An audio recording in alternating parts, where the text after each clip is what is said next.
అందరికీ నమస్తే అండి. BRS party, YSR Congress party ఈ రెండు పార్టీలు వేరువేరు పార్టీలే. ఈ రెండు పార్టీల అధినేతలు వేరువేరే. కానీ గత కొన్ని సంవత్సరాలుగా ఈ రెండు పార్టీలు కలిసే పనిచేస్తున్నాయి. ఈ రెండు పార్టీల సోషల్ మీడియా స్ట్రాటజీ ఒకటే. ఈ రెండు పార్టీల సోషల్ మీడియా టీం కూడా ఒకటే ఒక రకంగా. అండ్ ఈ రెండు పార్టీలకు కూడా ఉమ్మడిగా క్యాంపెయినింగ్, సోషల్ మీడియా డిజైనింగ్ వ్యూహకర్తలు కూడా ఉమ్మడిగా పనిచేసిన వాళ్ళు ఉన్నారు. సో అంటే అలాగే భావజాలం కూడా చాలా వరకు కలుస్తుంది. అండ్ ఒకే ఫ్లెక్సీలో అటు కేసీఆర్ గారు, కేటీఆర్ గారు అండ్ జగన్మోహన్ రెడ్డి గారు కలిసి ఉన్నాయి. అండ్ వాళ్ళ కార్యకర్తలు వీళ్ళ కార్యకర్తలు కలిపి ఈ ఫ్లెక్సీలు కట్టిన సందర్భాలు అనేకం ఉన్నాయి.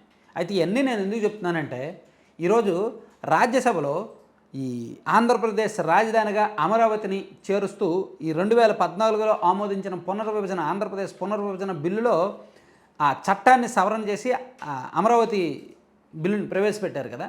నిన్న లోక్సభలో ఆమోదం పొందింది, ఈరోజు రాజ్యసభలో ప్రవేశపెట్టి ఆమోదించారు. ఈ చర్చ సందర్భంగా వైఎస్ఆర్ కాంగ్రెస్ పార్టీ సభ నుంచి వాకౌట్ చేసింది. ఈ చర్చ ప్రారంభిస్తున్నప్పుడు వైసీపీ తరపున రాజ్యసభ సభ్యులు వైవి సుబ్బారెడ్డి గారు తన ప్రసంగాన్ని మొదలుపెట్టి, మేము ఈ బిల్లును వ్యతిరేకిస్తున్నాము, దానికి కొన్ని కారణాలు ఉన్నాయి. గతంలో 50,000 ఎకరాలు చాలన్నారు, కానీ ఇప్పుడు మరో 50,000 ఎకరాలు సేకరించారు. సో అక్కడ అమరావతి రాజధాని పేరిట కొంత అవినీతి జరుగుతోంది. సో ఈ ప్రక్రియకు మేము వ్యతిరేకం. మేము అమరావతికి లేదా ఏ ప్రాంతానికి మేము వ్యతిరేకం కాదు, కానీ అక్కడ జరుగుతున్న ప్రక్రియకు ఈ బిల్లుని మాత్రం మేము వ్యతిరేకిస్తున్నామని చెప్పి వైసీపీ సభ్యులు వాకౌట్ చేస్తున్నట్టుగా ఆయన ప్రకటించి సభ నుంచి వెళ్ళిపోయారు. కానీ వైసీపీ భావజాలంతోనే ఉన్న వాళ్ళ ప్రాణమిత్రుడైన బీఆర్ఎస్ పార్టీ ఎంపీలు మాత్రం దీనికి మద్దతు ఇచ్చారు. BRS, JDU, Shiv Sena, NCP, Trinamool Congress, almost అన్ని పార్టీలు మద్దతు ఇచ్చాయి, ఒక్క వైఎస్ఆర్ కాంగ్రెస్ పార్టీ తప్ప. సో మొత్తం 11 రాజకీయ పార్టీలకు చెందిన 17 మంది రాజ్యసభ సభ్యులు ఈ చర్చలో పాల్గొన్నారు. వాళ్ళందరూ కూడా తలో కొంతసేపు మాట్లాడారు.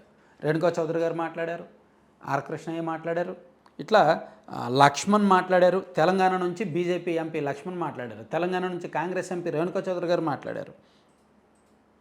ఇలా సుదీర్ఘంగా చాలామంది మాట్లాడుతూ చివరికి సభలో ఈ బిల్లు ఆమోదం పొందినట్టుగా, మూజువాని ఓటు ద్వారా ఏకపక్షంగా ఆమోదం పొందినట్టుగా రాజ్యసభ చైర్మన్ ప్రకటించారనమాట. సో ఇక్కడ వైసీపీ అంటే ఇది ప్రజాభిప్రాయానికి తగ్గట్టు చూసుకుంటే అట్లీస్ట్ రాష్ట్రంలో కరుడుగట్టిన వైసీపీ భావజాలం ఉన్న వాళ్ళల్లో కూడా రాజధాని అమరావతి ఉండాలి. సరే, జగన్మోహన్ రెడ్డి గారు గతంలో ఏదో అన్నారు, కానీ అయ్యింది ఏదో అయిపోయింది. ఇప్పుడు వైసీపీ భావజాలం మార్చుకోవాలి, జగన్మోహన్ రెడ్డి గారు మారాలి, ఇక రాజధానిగా అమరావతిని యాక్సెప్ట్ చేయాలి అనుకునే వాళ్ళే ఎక్కువ మంది ఉన్నారు. కానీ ఇంకా కరుడుగట్టిన కొంతమంది ఉంటారు, ఆ పార్టీ ఏం చెప్తే అదే కరెక్టు అనే భావజాలంలో ఉంటారు. సో దానికి తెలివైన సమాధానం, లాజికల్ సమాధానం చెప్పడానికి సిద్ధంగా ఉంటారు. కానీ రాష్ట్ర ప్రజల అభిప్రాయాలు ఏంటి, రాష్ట్ర ప్రజలు ఏం కోరుకుంటున్నారు, రాష్ట్రానికి ఏం కావాలి, రాష్ట్రానికి ఏది మంచిది అనేది ఆలోచించలేరు. అటువంటి భావజాలంతో కొంతమంది వైసీపీలో ఉన్నారు. సో వాళ్ళకి ఇంకా లైట్లు ఎలగట్లేదు, ఇంకెవరూ బాగు చేయలేరు. ఈవెన్ జగన్మోహన్ రెడ్డి గారు కూడా దాన్ని ఒప్పుకోలేకపోతున్నారు, వైసీపీలో చాలామంది అంగీకరించలేకపోతున్నారు. కానీ ఒకటండి, వైసీపీ వాళ్ళు తెలుసుకోవాల్సింది, ప్రజలు దేనికి యాక్సెప్ట్ చేస్తున్నారో అది మీరు యాక్సెప్ట్ చేయండి. ప్రజాభిప్రాయానికి తగ్గట్టు మీ పార్టీని నడిపితే చాలు.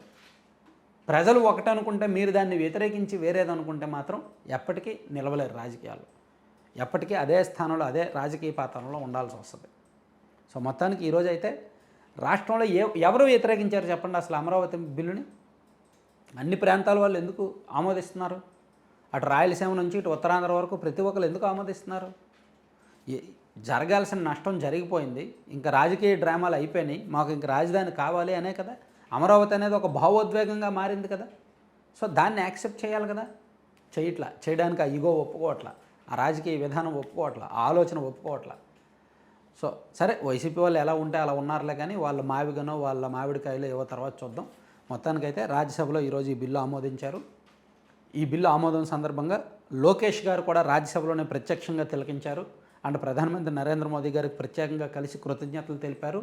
అండ్ ఈరోజు సాయంత్రం 7 గంటలకి ప్రతి ఒక్కరూ ఇళ్ల ముందు దీపం వెలిగించి ఏపీ థ్యాంక్స్ ఇండియా అనే హ్యాష్ట్యాగ్తో సోషల్ మీడియాలో పోస్ట్ చేయాలని చెప్పి, ఆ దీపంతో సెల్ఫీ తీసుకొని సోషల్ మీడియాలో పోస్టులు పెట్టాలని పిలుపునిచ్చారనమాట. Thank you. సో కంటెంట్ చివరి వరకు చూసిన ప్రతి ఒక్కరికి ధన్యవాదాలు. కంటెంట్కి సంబంధం లేకుండా స్క్రీన్ మీద ఒక యాడ్ మీరు చూస్తున్నారు కదా, లడ్డూపల్లెం.com అని. సో వీళ్ళు 1 ఇయర్ అంటే ఫస్ట్ యానివర్సరీ సందర్భంగా స్పెషల్ ఆఫర్స్ ఉన్నాయండి. మీరు పక్కన ఆఫర్స్ పోస్టర్ కూడా చూడొచ్చు. మీరు 2000, 2500కు పైగా కొనుగోలు వీళ్ళ దగ్గర చేస్తే ఫ్రీ షిప్పింగ్ 2 తెలుగు రాష్ట్రాలకు. అండ్ ఒక మల్టీ మిల్లెట్స్ పౌడర్ అని ఒక 9 రకాల మిల్లెట్స్ కలిపిన మిక్సింగ్ పౌడర్ ఫ్రీ అనమాట. చూడండి, మనం ఇళ్ళల్లో రాగి జావ చేసుకుంటాం, రాగి జావ, కొర్ర జావ అని చేసుకుంటాం. సో ఇటువంటి మల్టీ మిల్లెట్స్తో మనం జావ చేసుకోవచ్చు. మల్టిపుల్ హెల్త్ బెనిఫిట్స్ ఉంటాయి. అలాగే టమాటా పిక్కలు ఒక 1/4 కేజీ ఫ్రీ ఇస్తున్నారు. దాంతోపాటు ఇంకా 10% డిస్కౌంట్ ఉంది. ఇలా మల్టిపుల్ ఆఫర్స్ ఉన్నాయి. సో వీళ్ళ దగ్గర లడ్డూలు ఉంటాయి, ఒక 22 రకాల లడ్డూలు ఉంటాయి, పికిల్స్ ఉంటాయి, అండ్ హెల్దీ పౌడర్స్ ఉంటాయి, అండ్ హాట్ స్నాక్స్ ఉంటాయి మిల్లెట్స్తో చేసినవి. సో మీకు కావాలి అనుకుంటే laddupallam.com సైట్ విజిట్ చేయండి. అండ్ 9997839994 అనే నెంబర్కి వాట్సాప్లో మెసేజ్ చేసి ఆర్డర్ చేసుకోవచ్చు. సో మంచి ప్రోడక్టు. మన సబ్స్క్రైబర్స్ కూడా చాలామంది మన ప్రమోషన్స్ చూసి కొంటున్నారు. 95% అబోవ్ పాజిటివ్ రివ్యూస్ వస్తున్నాయి, రిపీటెడ్ ఆర్డర్స్ చేస్తున్నారు. సో మీకు కూడా కావాలనుకుంటే ఆర్డర్ చేసుకోండి. Thank you very much.